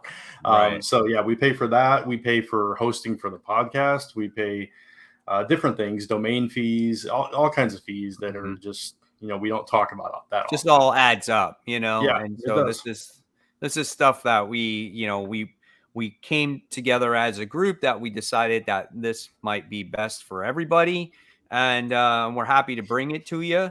And I'm excited about it. My hat's off to Brant for creating the Patreon site. He did a phenomenal job with it. He comes to us, of course, for approval. He's like, oh, how's this logo look? Does this look good? And we all talk together as a group, but he's the one that kind of birthed it on the screen here, man. So it looks phenomenal. But yeah, we just want to say thank you in advance. And like we said, each week, whenever we get new Patreon members, we'll shout it out here on the show, to thank everyone who became a new Patreon. So hopefully you guys will enjoy it and have fun. And again, we appreciate you all in advance. Absolutely. Yeah, thank you so much. And we also have some Kickstarters. So if you're looking for more comic content, I could go first since Brant was just chatting away. I have a Kickstarter that finally, might relate to you guys. I know mostly my Kickstarters are like anthologies and stuff like that. This is a superhero comic. If you like superhero comics, we talk about superhero comics all the time. It's about a high school girl. Father left her to become a full-time superhero. Everyone in the world loves him except for her. And then she inherits his abilities. And this is the finale of the book. So you have a chance to catch up with it all. But it's really the origin story of this teen hero. And there's a lot of twists and turns, even some maybe super spies in here as well. And again, it's really just a commentary about the superhero genre. It's more dramatic and definitely character driven if you enjoy that. We have a new artist that I really love for this book too. Eileen, who actually worked on, Eileen worked on Brant's short story for Hairology, and it's cool that I was able to get her. So yeah, hopefully you guys could go check it out. There's trading cards. There's so many different things here. And actually, if you want the early bird giveaway, that is ending tomorrow. So if you want discounts for the book, definitely do that. So I'm going to share that in the description. And also, of course, Brant has Kickstarter going on. Yeah. And this may look familiar to some of you, but we are back within the Land of the Dragon issue 2. once again, we are 45% funded this time, so it's looking better this time around. But yeah, this is a cyberpunk action thriller with some fantasy elements mixed in. And we actually also have a day one backer bonus. We're giving a free metal bookmark, much like, I don't know how well you can see it, but much like this one. To everybody that backs within the first 24 hours. We launched this morning or like around noon today, so noon tomorrow. If you back by then, you'll get that. And yeah, it's just wall-to-wall action, fights, gunfights, car chases. There's some drama, there's some intrigue, there's some mystery. There's big corporations. Everything you expect in a cyberpunk book is going to be there. So check that out. I've talked about this book so many times recently, even, so I don't want to spend a whole lot of time with the big show, but please go check it out, lastnumberpress.com/dragon, or search In the Land of the Dragon on Kickstarter. And we're live for about 3 weeks. We also have some comments about the Patreon. So, and obviously, if you guys have any questions about the Patreon, things you want to see, please tell us in the comments and we'll read them off. But Jeffrey says, which tier makes Mike keep reading She-Hulk? I love him seeing rage. That could be a topic. If someone recommends it, that totally could be a topic. Like, and in reason, anything you guys want to see. Listen, if you do it, I will do it. Okay. I'm letting you know that right now. Yeah, so please, we're trying to cater the Patreon to you, so that could be a topic for that week. Just let us know in the comments. Another question's from Steve. I would pay for Mike to read Miss Marvel. There you go. That could be another one. So just recommend it, and if you want to see a review from a certain person, in reason, don't ask someone to read 50 issues of something. But something real quick about Miss Marvel. We didn't even mention it in the Spider-Man book. In the beginning of the book, Miss Marvel was in there. Oh yeah. And that's true. She was being a lurker and spying on Norman Osborn's Gold Goblin suit. She also looked about 25. Right. And he's like, get away, little girl. You know what I'm saying? I'm like, how forced is that character in the beginning of that book? It's so bad. It's so bad. That is true. And if you want Mike to talk about it more on Patreon, we will. Yeah. So yeah, obviously, and we'll keep plugging that away, but please, that support will mean the world. But let's get into the news because we have a lot to talk about. So first, we're going to start with some media news. Willow was canceled. It's a Star Wars show, kind of, or at least Lucasfilms. No, it's Lucasfilms. Only Lucasfilms, not Star Wars. Not Star Wars, yes. Definitely. So what did you think, Brant? I was a big fan of the original movie. I watched it multiple times on VHS back in the day. Yeah, there was an original movie. This was a follow-up sequel kind of thing to that. But I have yet to watch a single episode of the show. I was really interested in it. I wanted to see where it went after all that time, but it's kind of like maybe it's a little telling to me that I haven't even sought it out yet. So in a way, I'm kind of sad that it's gone, and in a way, I kind of understand. So. Yep, I got nothing. Yeah, all I know is that there were lesbians in it. That's all I know. I didn't know. It was, it was a heartening story back in the day. Willow was basically like Frodo. He had a task that he was kind of unassuming for, and he had to take it on and go out into the greater world and carry this task out. So it's continuing his character's journey years and years later. So next thing is, this is interesting. So first look at Lady Gaga as Harley Quinn, which is so interesting because Julius, one of my friends, is doing some extra work right now, and he's an extra in that movie. And there's so many photos of the paparazzi photos where he's in it. So it's just it's so interesting to see. It's there's Julius. But I mean, I'm curious to see what the movie's going to be about. It's obviously going to be a very different Harley Quinn. I like Lady Gaga. We'll see what happens. I don't know what to expect, honestly. I didn't love the first Joker. Do we need more Harley Quinn? I don't know, but I'll go see the movie, Definitely I think she looks cool. Yeah, this definitely will be a much different looking, much different Harley Quinn, I feel. But if there's a person that can pull it off, it's definitely Lady Gaga, though, I think she'll make a great character. And I think she's a pretty good actress, too, and the stuff that she's done. I had no idea this was a thing. Oh, really? I missed this story completely. Yeah, it's going to be a musical. Seriously? Yeah, I'm not lying. That was months ago, but now it's a musical. Lady Gaga's in it. She's Harley Quinn. It's the sequel. I never saw the Joker, so I'm not probably gonna watch this either. But that's fine. I have nothing against Lady Gaga. I'm just saying I have no interest in this franchise. So you know what? That's okay. That's very understandable. Not a big musical fan either. Lisa might. I do like a good musical. I don't know if I want it in a Joker movie. But... Right. The Greatest Showman, though. I love that movie. Oh, I love that movie. That's so good. I heard The Greatest Showman's going to have a sequel. It's actually a Harley Quinn sequel. All right, let's get into the next thing, which is TMNT Last Ronin is going to have a video game. You guys read that. Cool. Yeah. That's cool. Hey, listen, if there's a video game that's attached to a comic book, that's pretty cool as long as it's made well.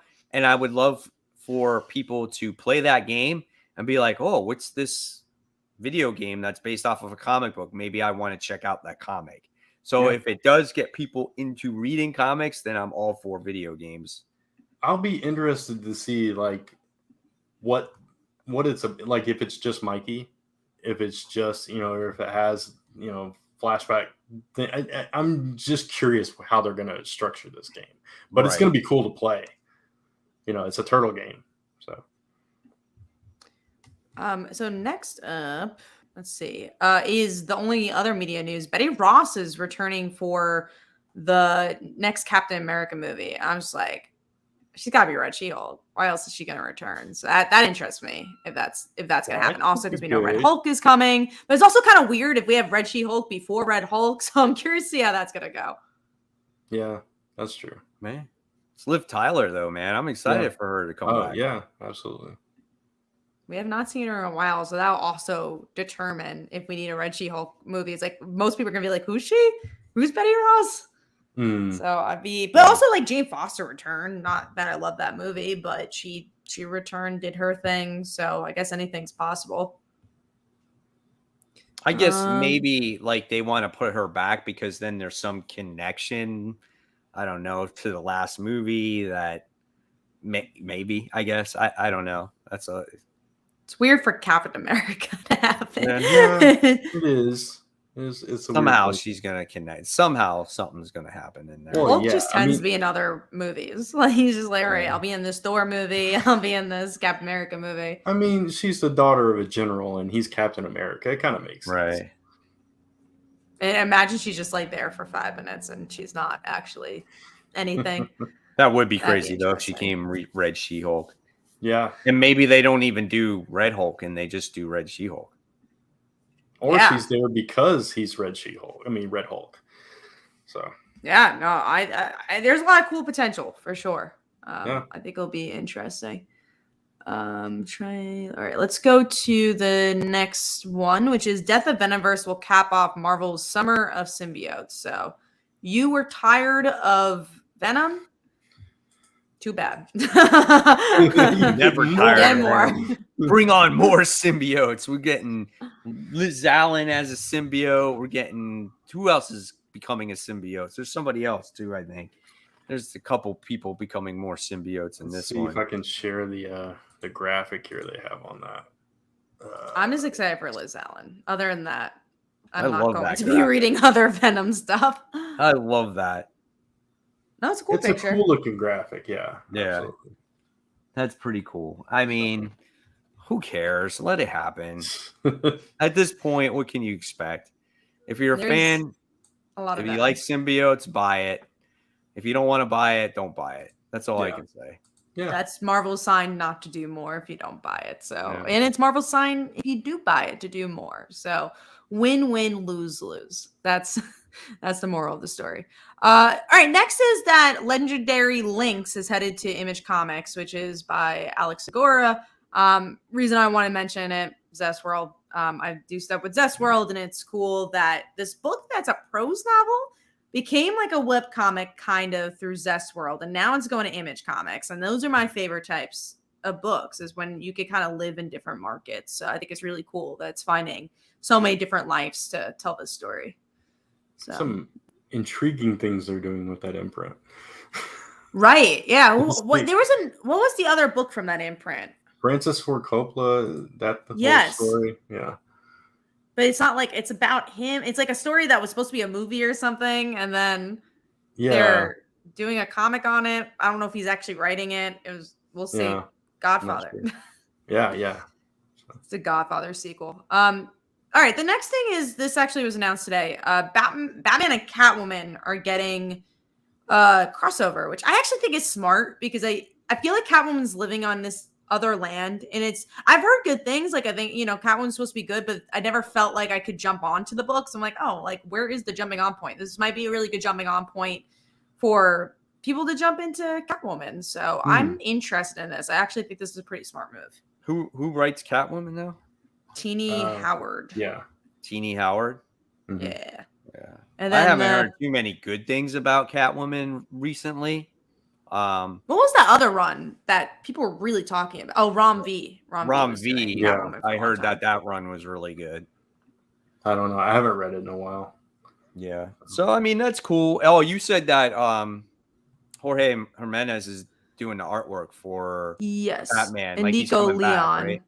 Who did Miss Marvel. So that's very interesting. So Jorge Jimenez is probably doing the Batman size, and Nico Leon's probably doing Catwoman, which makes sense because Nico Leon again did so much of Miss Marvel, which is like, oh, that's so different art. So we'll see what we can expect, like the original Miss Marvel, like the G. Willow Wilson stuff. So that style. Yeah, it's gonna be interesting because it's like I feel like they have to do something with Catwoman and maybe increase her sales, right? And then Willie says, I actually like the idea of Batwoman and Catwoman's crossing over. But like you just said, increasing sales is probably the motive for that. If Batwoman, as much as I think Batwoman is a great character, I don't think that would increase sales. Right. Especially because Batwoman doesn't have a series right now. Yeah, exactly. All right, let's get into any other thoughts on that or? No. Cool. All right, let's move into Marvel Pride comic. I like that they're doing these on the annual. I like the DC Pride books a little bit more, surprisingly, where I'm actually, tend to be more of a Marvel fan, but I think DC does a better job. But what's cool about this one is that they have some new appearances of characters, so it could potentially be a spec book. So maybe they're trying to make it special. So we'll see what happens with that one. I mean, sorry, Brent, go ahead. No, go ahead. I was going to say the exact same thing as you, Kat. Like, Marvel always seems to have their book, but DC's always seems to be better, right? Yeah. So, I agree. I tend to sometimes skip the Marvel one. Yeah, the thing that caught my attention was what you said, Kat. All the characters that are going to be in it was intriguing to me. You got Black Cat, Viv, and of course Wiccan and Hulkling they're usually in those, right? But a lot of interesting characters that I like and would like to see more stories for. So we'll see. I think it's always a shame. It goes back to the idea of like, oh, you do this in June and that's it. I know that like DC and Marvel have been trying to do more with their like queer characters, but it's just like I want them to try even better, because like again, we've complained about some of the DC queer characters and how they've been handled, and then like Marvel doesn't even do anything with them. Like why is like it goes to like She-Hulk, I think is a great example. It's like, why don't we have a Nico and Carolina book, which is obviously a very different market. You're trying to do that with She-Hulk right now. You're not telling a superhero book with She-Hulk. So why and you're telling a romance book. Why aren't you selling us a romance book of two characters that already have a fan base written by the Runaways writer? It's like, why? I feel like that's a slam dunk. Yeah, no, that's a good point. So it's just interesting choices. All right, let's get into the next thing, which is Iron Man gets a new suit. Why not? I don't even. Oh, okay.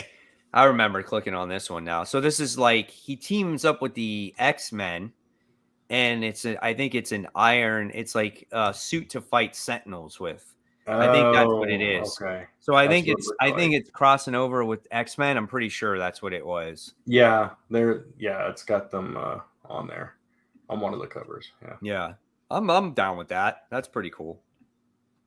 Yeah. So next, go on, Brent. Oh, that's it. That's his excitement level. Just Okay.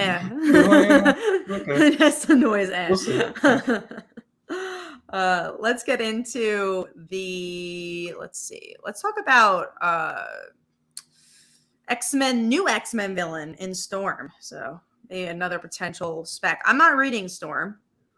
I'm not either. Well, I read the first issue. I skipped the second. I did. Huh? I totally forgot the character's name. Yeah, but I like that it's a weather-based character. Yeah, because we don't often see her fighting somebody with similar power sets. So I that's the thing that caught my attention with this story. Yeah, I agree. Trying to see if I can look it up real quick.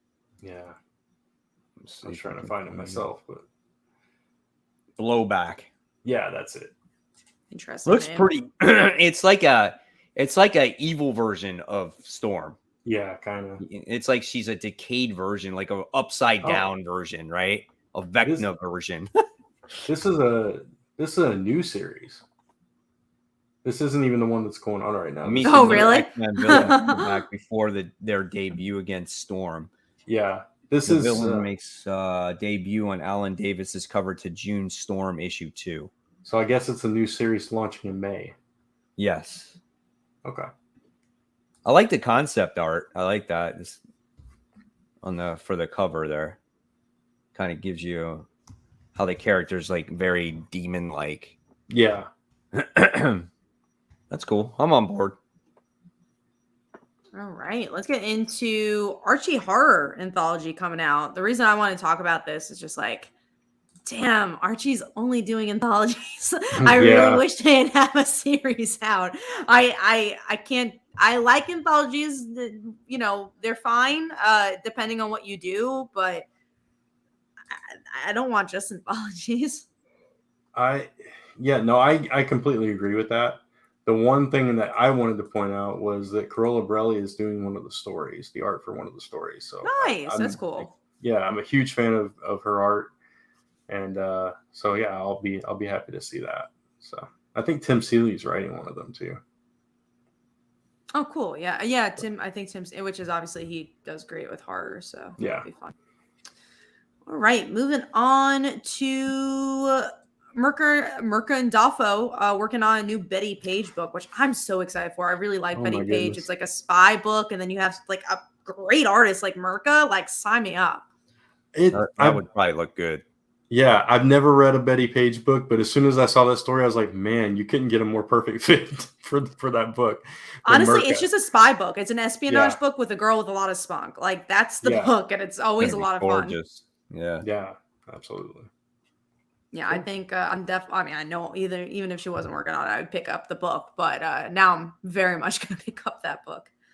That's going to be a cool one. All right, now we have all the categories where we all wanted to talk about these news pieces. So Kelly Thompson. Yeah.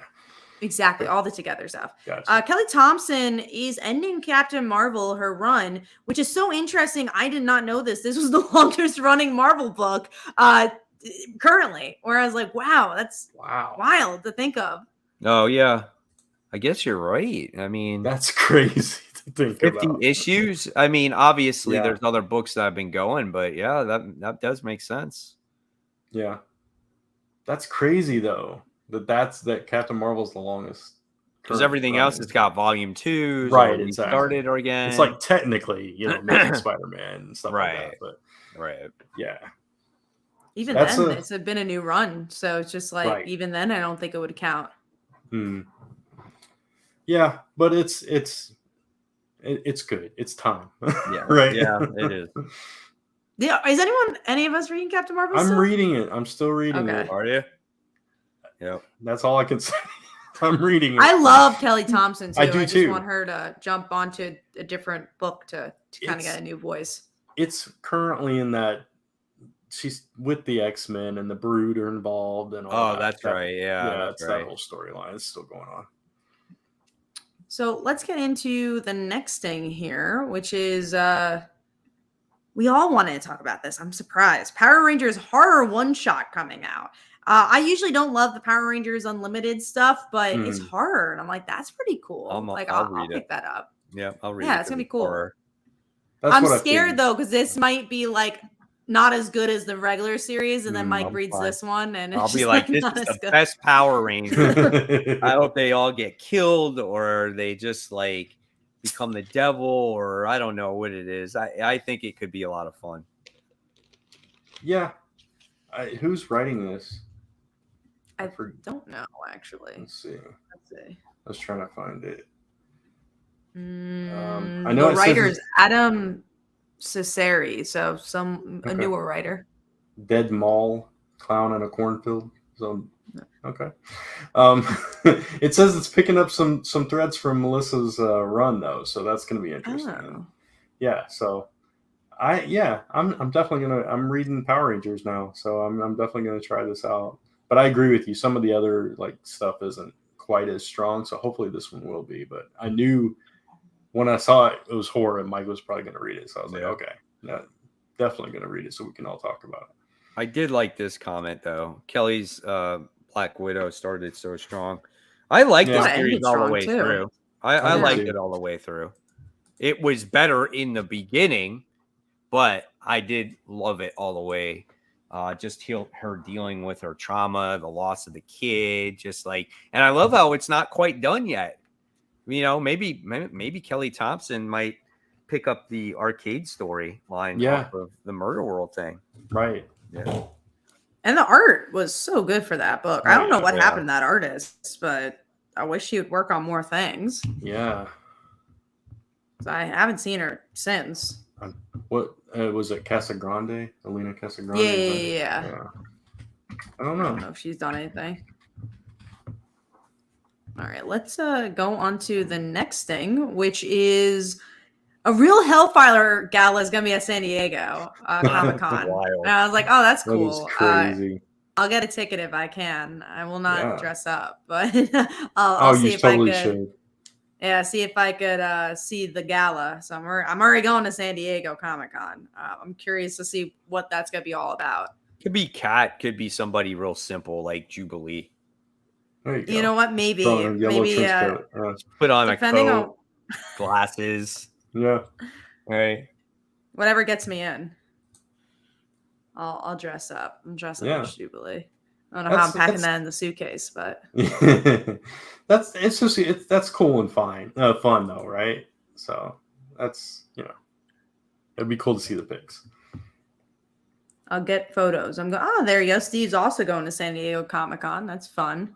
Nice. Got to give us those photos if you get in as well. All right. Let's get into the next thing here, which is DC Webtoons will be available in print. It is, I believe, graphic novel, but this is so smart. That's First of all, those Webtoons also are doing really, really well. Like that Batman Webtoons, like people are loving it. Yeah, so I think that's getting the stuff into everybody's hands in every way possible. That's really a good idea. Yeah, 100%. Agreed. That's the way to do it. I very much agree. All right, moving on to Batgirls and Tim Drake ending. This is a pretty big topic. Batgirls, I'm disappointed by because I'm just like, when I'm finally getting into it, you end the book. And I do think if you do relaunch Batgirls, I think you should do something a bit more traditional. I think that's what turned a lot of people off from the book, was that it's just for a very different age range. And Tim Drake, I want, obviously it's just that almost felt built to fail. And again, nothing against the writer or the artist, but I felt like it was just way too different for the Tim book. I think the art wasn't everyone I talked to, people didn't like the art. Way too different. It's not. Yeah, it's not the character.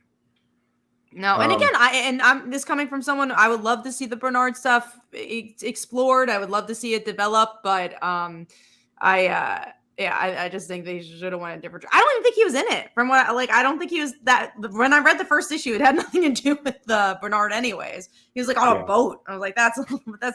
I think again, the great ways the Chip Zdarsky backup story. He's been doing it so well. That's so good. Bernard's in it, but there's other stuff going on too. Like it's so well balanced. Yeah, I agree. I think we all dropped Tim Drake after that first issue. Oh God, yeah. So I'm not. I don't even think I finished reading the first issue. Yeah, I'm not surprised by that one at all. Batgirls, I understand, I get it, but it's been getting so much better lately, so I'm kind of sad to see that go. Sidetrack, I don't know what she's been doing recently, but she did some of the Trial of Wonder Woman stuff, Elena Casagrande, and she's part of the Marvel Stormbreakers 2023 class. So okay. So maybe also doing some more DC stuff with the Wonder Woman stuff. So there you go. All right, let's get into our last topic, which is the What If series is returning, but it's the Dark Tales, and we get to see Gwen Stacy alive. You know, we've definitely seen that story before, but it's how if Spider-Man died instead. Also kind of seen that story before, but this is like the 616 version. Exactly, it's Spider-Gwen. So I'm like, oh, interesting. Like, it's definitely been done before. Why not just tell a Spider-Gwen story? But I'm interested as a one shot. Obviously, I'll buy it. Yeah, I mean, it's Jerry Conway and Jody Houser writing it. Yeah, and you know it's gonna have good writing. Yep. So we'll see. Absolutely. Is that? I mean, are they going to come out with more of these one shots? I would think, because like, why make the label for just one book? Yeah, exactly. They usually do, so right? It seemed like it'd be more, and that's a good one to kick it off with. And yeah, why not make it that way? Maybe she becomes Spider-Man. Stay another tuned. version of Spider-Gwen, right? Yeah. Watch you see that. That would be hilarious. Yeah, it says stay tuned for announcements on more What If Dark one shots. Oh, okay. So there you go. That's cool.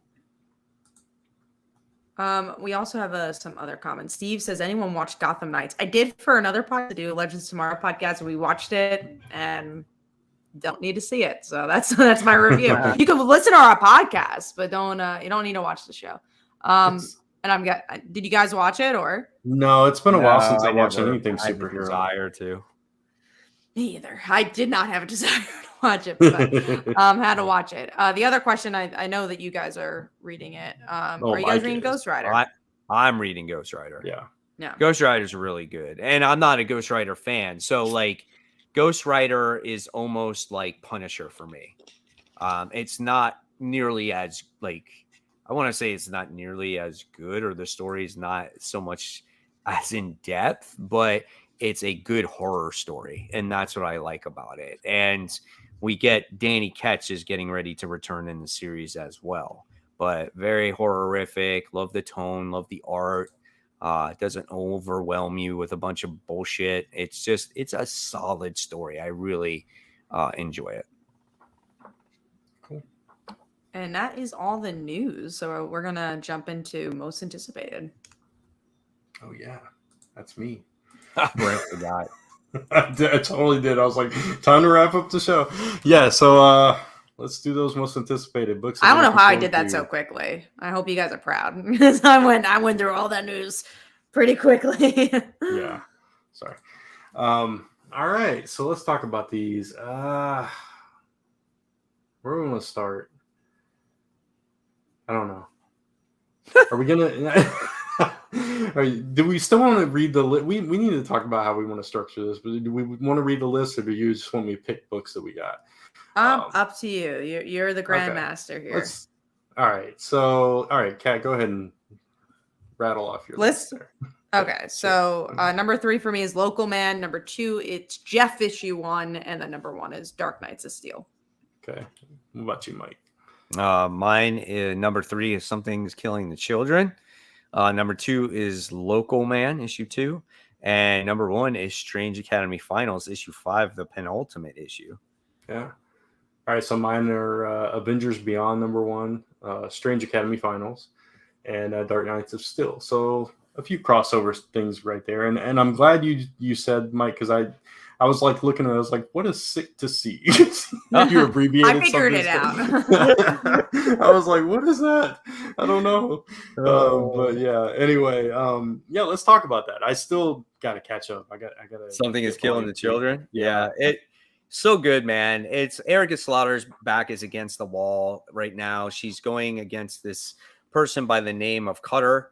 And she is another house. It's like called the House of Cutter, and she's hired to take down Erica Slaughter. And as you read the story, Brant, you'll find out why. Okay, as time goes along, and it's a pretty cool book, man. It just is. It keeps getting better, and it's cool to see Erica Slaughter this way, because in the first volume, or in the first major story arc, she's so much in control. And in here, she's not. So that's what I love about it. And we're still dealing with monsters and other things at the same time in this comic. So definitely always a high recommend for me.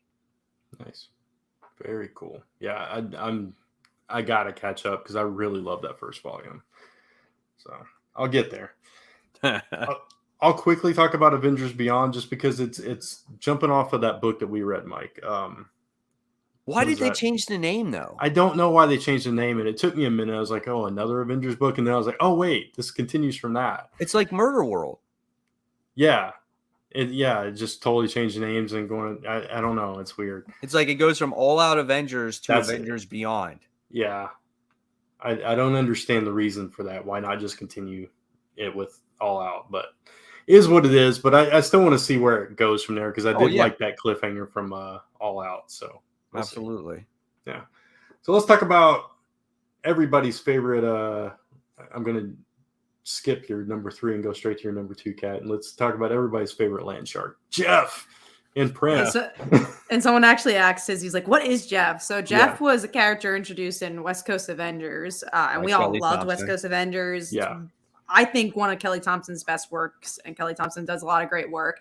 And Jeff was like one of those characters that is a cute character, but didn't feel like he was just introduced as here's this cute character. Like it was just this fine balance of just the right amount of cute. Because again, I feel like Tom Taylor has done it before. Like, yeah, the Wolverine character from All New Wolverine. Like we've seen this character before, but he's funny too. So they had this digital comic for Jeff, and they're like, oh, that sucks. Like I don't get to read Kelly Thompson's Jeff. Like it's in this digital form, and now they're physically releasing it. I'm so excited. I need a nice comedy book to give me a laugh, and it's Kelly Thompson. Yeah. I think I'd be a little bit worried if it wasn't her writing it, but because she's also writing it, I'm very excited. Yeah, this character just like came out of nowhere. It was just like this throwaway little plot, right? In West Coast Avengers, they were fighting a bunch of giant land sharks, and then there's suddenly Jeff, and then he's just kind of like this little mascot, and then he starts popping up throughout Marvel, like Deadpool and Gwenpool have him for a little bit, and he's here and there. So, and then anything plushies that Kelly Thompson wrote because she was the one that did Deadpool, right? She wrote that for that King of Monsters type of deal or whatever it was. And like you said, Brant, she he showed up there. And I like that because that's kind of like building the character up a bit, even though it's a little land shark, right? Mm-hmm. And now it's going to come out. I think this comic is going to be like pretty big. I think people are going to scoop this thing up.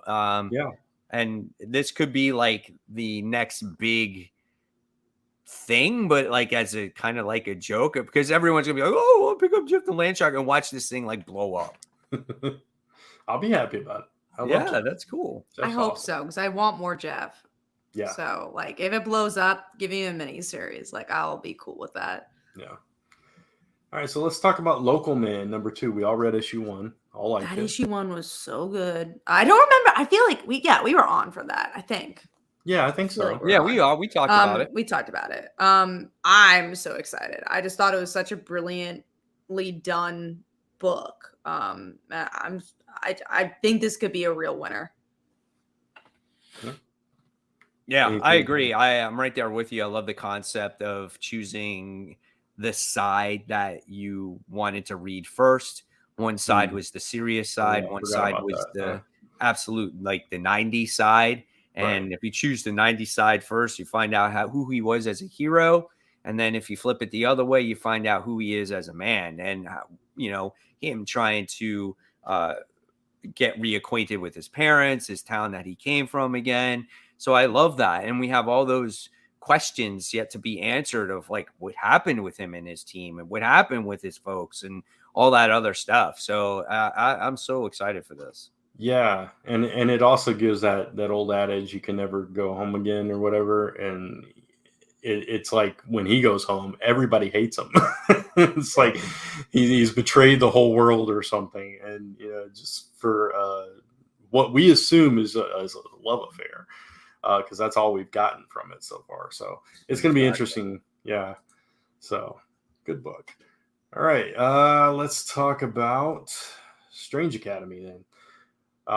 Like you said, penultimate. It's been a good series from the start. I think the build up in this particular leg of it has been really strong, and now we're almost there. We're almost there to this big blow up, and I can't wait for it. I'm so curious to see what's going to happen, man, between Doyle and Emily. Yeah, and someone made a comment in my comments on the channel, and they said that this group could be the next New Mutants. Could you see that? Like, they released the next volume, and this is the newest New Mutants. Like, it could possibly happen. Yeah, I could totally see that. I love this cast of characters, and if they just disappear into the other and just like pop up I will be so sad. That would be such a waste. If that did happen. It really would be. So many cool, rich characters in this book. So, all right. So the last book we got to talk about then is Dark Knights of Steel number 10. It's back. I don't even remember when the last issue was. Again, right? We said this last issue. I feel like it took another break. Yeah. We had one issue return, and it's been a while since the last one. This book has took such the momentum has been killed for me. That is true. Book, and it's such a good book. But the last issue was the one where we found out that Alfred was Martian Manhunter. Yeah. And then we found out that the white Martians are the ones that are posing as the kings and queens and doing all the damage and causing this war between everybody, which is cool, right? But again, it's like these stalls, and it's just, is Tom Taylor too busy that he can't get these books out? Or it's the art. I'm not sure. I feel like it's more of an art thing, because I feel like everything else is not delayed from him. Like, why is this one delayed? It also feels like a book that he's written. Who's the artist, though? Like, why can't the artist do one book if he's doing one book? I don't know. I mean, sometimes the artists are slower. There's some artists that are so quick. It seems like Dan Moore is a very quick artist. He's doing 2 books ongoing, so it's just crazy. But then there's other artists that are just slower. Yeah. I don't know, man. I just had no problem in the beginning, and then once it got to issue 6, and then they probably had a lot in the hole, or they probably had a lot in the bank, and then maybe they took a break, and then one issue, and then another break. Like, dude, come on, man. Yeah, I can't imagine it not being already written though. So it's like, I don't know. It's so weird. Cosmic Toby said they aren't getting paid. DC's not paying their people. I think we would hear about it. Yeah. I don't think there's any chance of that. But yeah, I mean, I'm still excited about it though. It's the aftermath of that big, reveal and everything. So yeah, excited to see what happens with it. So yeah, Yasmin Putri is the artist. That's weird. Yeah, okay. I knew it was Yasmin something. I couldn't remember either. That was the last one, right? Yep, that's it. Yep. Okay. Well, we did it. We got it done within 2 hours, man. That was a packed show. We announced the Kickstarters. We announced a Patreon. We talked about 2 weeks worth of news. We talked about a ton of comic books, and we took a lot of you guys' comments and questions. So we appreciate y'all so much. And yes, we will be back once again next week in case some freak thing happens. But I just want to announce real quick, I'll be at MegaCon this Sunday once again. So if you guys are in the area and want to say hi, I'm there. So yeah, that's it. And I'll also mention I'll be at C2E2. So if you are in Chicago, come visit me. We are boothing. We're actually boothing with Zest World, so they sponsored our booth. So we have Leanna Kangas, who's done some stuff from Image. We also have I need to pronounce Sean's last name correctly, so hold on, let me make sure I have it in front of my face so I pronounce his last name correctly. But he's done some scout books, and we are all going to be there. Zest World's not loading. You could just go visit Sean. Last name I will not butcher. Yeah, go to C2E2. We have we have exclusive pins. So yeah, and we have Neighborhood Merc, who's going to be at MegaCon. So there's two cons you can see us at. Yeah, and I'll be at home watching WrestleMania. So. That's all good. That's all good. Have fun with that, Brant. Yeah. All right. You can't see Brant doing that, but you can visit Brant while he does that. No, don't come to my house. All right. So with that being said, guys, as always, if you love the video, make sure you give it a thumbs up on your way out. Of course, subscribe to Comic Book Weekly subscribe to Comic Book Corner 2.0. Don't forget to follow us on social medias, which is Facebook, Twitter, Instagram, YouTube, MySpace, all those great places like that. And again, follow us on the Patreon. It's much appreciated. And of course, guys, everyone, have a great new comic book day. We'll see you guys later. We'll chat with you on AIM Messenger later.